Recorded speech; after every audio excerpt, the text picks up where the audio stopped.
The Lovers is often seen to be a very positive and very uplifting card to draw in your tarot readings. The popular Rider-Waite Lovers card shows a vista of Eden. You can see the tree with the snake, representing a temptation, and you can see Adam and Eve, and behind Adam is a flaming tree, suggesting burning passion and therefore a very physical energy. And yet between them is an angel, of which spreads out its hands between them and comes in through the clouds, reminding them that they are of spirit and that they are unified with spirit. The Thoth Lovers card, however, goes much more into depth with the actual details of this and what it may mean, in a continuation of what we have seen previously with the cards representing the hermeticism of the universe, the as above and so below. The Lovers card on the Tree of Life would be path number 17, which is known as the path of disposing intelligence.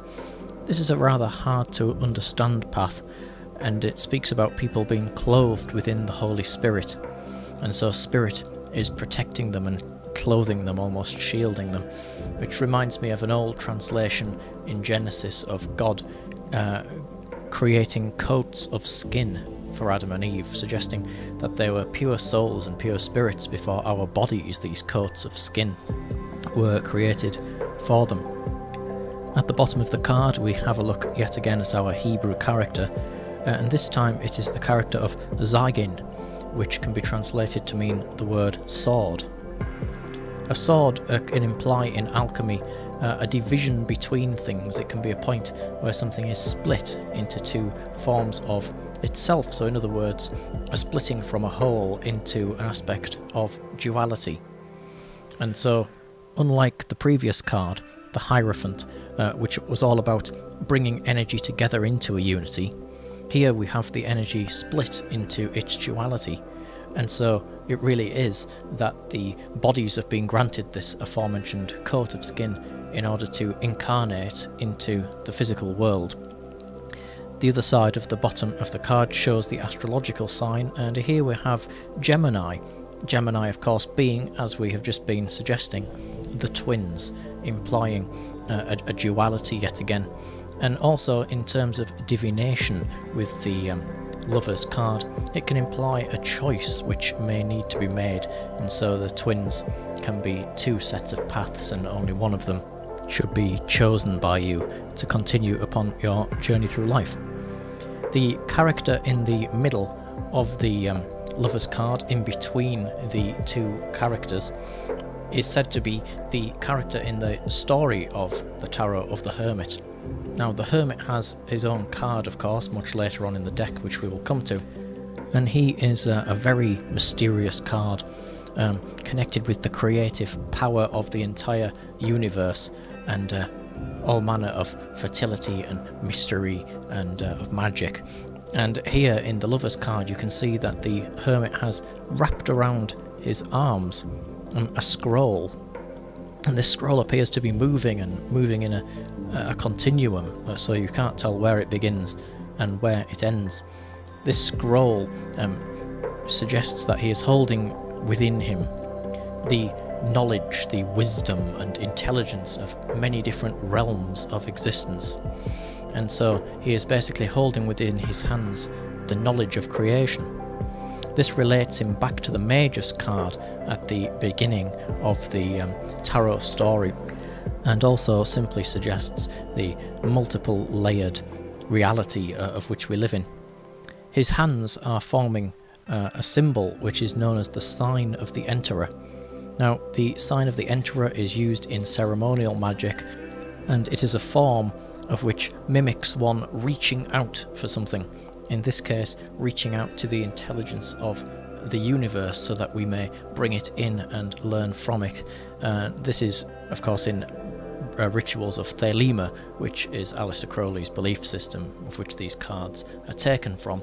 And Crowley also speaks of the sign of the Enterer being used as a blessing at the end of a religious service, and also simply to dedicate whatever it is that one is blessing to a higher power, to the universe or to God. And so you can see that the Hermit is a very mysterious looking figure here on the Lover's card. He's wearing a shroud, which signifies that mysteries are hidden behind a veil, so saying that nature will never reveal to us her secrets, although she may allow us at certain points to have a mere glimpse behind that veil. The secrets will always be hidden from us. This type of shroud has been seen on other cards in the Thoth Tarot, and as well as the Rider-Waite Tarot as well. For example, the High Priestess card keeps her scroll hidden partly away in her shawl, suggesting again that we may only glimpse at the secrets of which were held within it. Now, behind the Hermit's head is this very popular image of the light, the Kether, the spiritual crown. This, of course, has been seen before in the deck as well, and suggests that divine light coming down into the consciousness of the actual character. On the card we can also see a Cupid image, and the Cupid could be Eros, the Roman god, of course, and the son of Hermes. The word Thelema is actually written upon his quiver. Now, this is very difficult for one to actually see, but it is written there. Thelema, of course, means will, and is also the name of the very belief system that these cards are inspired by with Aleister Crowley, and so the word will is written on there. You can see that the Cupid is actually blindfolded, and so you can choose to interpret this in two different ways. The first meaning that it is a blind and subconscious seeking for a partner or a relationship, and also on a more metaphysical level that it is the unconscious desire of a unity with God, that the soul in its state that it is divided and has an unconscious desire to be reunited with the unity of God. And the arrow that the Cupid has is that force of will being shot forward, and it must be said that because, of course, the Cupid is a character associated with love, that the will that is being shot forward via the arrow is being delivered through love, because, of course, the Thelemic law is do as thou wilt shall be the whole of the law. Love is the law, love under will. And so that image really encapsulates that the arrow, as well as just the material will, can be a spiritual will, or a type of knowledge that we have inside of us, of that unity of creation, which is behind the illusion of the physical world. The rest of the card is one very much composed of duality. For example, in the very top right hand corner of the card we can see Eve, of which would represent life, of course, and in the top left hand corner we can see what is thought to be Lilith, which would represent death. And so they're representing the form and formlessness, of course, if we were to look at them in metaphysical ways. There is an archway which appears to be made out of swords. This is the gateway into spirit, the gateway into that spiritual light which is coming down to within the Hermit. We can also see a king and queen very prominent on the actual card. What's quite wonderful is that they are actually wearing the crowns which were seen previously, the crowns of the Emperor and the Empress, and so they are, of course, the sun and the moon, and Chesed and Geberar, and so on and so forth, within that wonderful world of duality that we actually have there. And so the king is the emperor in the tarot story, that red tincture, the sulphur, the sun, what we had before, and the queen is the empress, the white tincture, the salt, the moon. This is a wonderful union of those opposites and represents that hermetic power of the entire universe there. You'll notice that the emperor is holding within his hand a sword.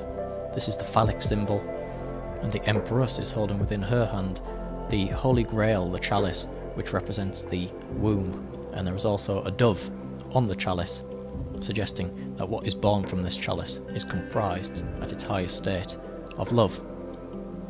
You can see the lemniscate images upon the orange shawl, the circle of life and death, and you can see the bees yet again upon the Empress's shawl, that fertility and that busyness and bringing of life. Furthermore to this, we have the lion on the card. Of course, this is Leo, the element of fire. He has 5 little points on his tail, which brings us back once again to Geberar on the Tree of Life. And therefore, of course, the eagle figure, which is also seen on the card, is Scorpio, water, the opposite to fire, of course, and he has 4 feathers upon his tail, which brings us to the opposite, of course, Chesed on the Tree of Life once again. So it's wonderful. It represents that relationship between Chesed and Geberar, which of course is the crowns on the king and queen, the empress and the emperor upon the card as well. So much wonderful symbology going on there. And of course we can see the 2 twins, the children, upon the card as well. They are of course Gemini, and they are assistants by holding things up on the actual card to the emperor and empress. And so they have evolved from the babies, which was seen on the Fool card. They've grown up, and so the story really does evolve as it goes along, and so those babies are now these children that we can see here. The reason that the children are black and white is of course just a very simple idea of opposites and doesn't mean anything more than that. The white child is holding 4 roses, which is Chesed yet again. The roses, of course, can also be seen as a type of feminine archetype as well, so if we want to go down those routes, this is a girl. And the black child is holding a club, and the club simply means Geberar. It's Chesed and Geberar yet again. And a club, of course, something which can be used as a weapon, traditionally would be a masculine archetype, and so it can also be seen therefore as phallic, and in that case male, and so we have a male and a female. Now, these twins are standing upon a very mysterious symbol, which is known as the Orphic egg. In very basic terms, the egg, of course, is a symbol of fertility, and a new life is concealed within the egg. And so the egg, of course, is the product of that union between the emperor and the empress, that they would produce a new life. And it's also, on a more mystical way, there is a soul inside the egg, and when the egg hatches, the soul is born into physical terms, and so it has sacrificed its unity with the universe to experience the life of division in the physical world. There is a snake with wings, a winged serpent, of which is coiled around the egg. In Thelemic terms, this is Hajit, the Thelemic god of wisdom. And a god of wisdom, wisdom being that highest light, on the Tree of Life would be Kether yet again, that spiritual light. And so to draw the lovers in your tarot reading is indeed a very positive card, and in its most basic sense it is talking about a desire for love, a desire for a partner, and yet it's suggesting and asking the person of whom has drawn the card to make sure that you have made the right choice with this relationship, because the card is very much one of choice and of duality. And in non-physical relationship terms, it can mean that your soul, your spirit, longs for that unity of where it came from, to go back to its spiritual source. And in this period of time where we are alive in these physical bodies, in this world of duality, in this world of illusion, that one should work on their consciousness, work upon who they are, be the best person you can be, and therefore you will attract other people of whom gel well and link up with you on this journey throughout the cosmos.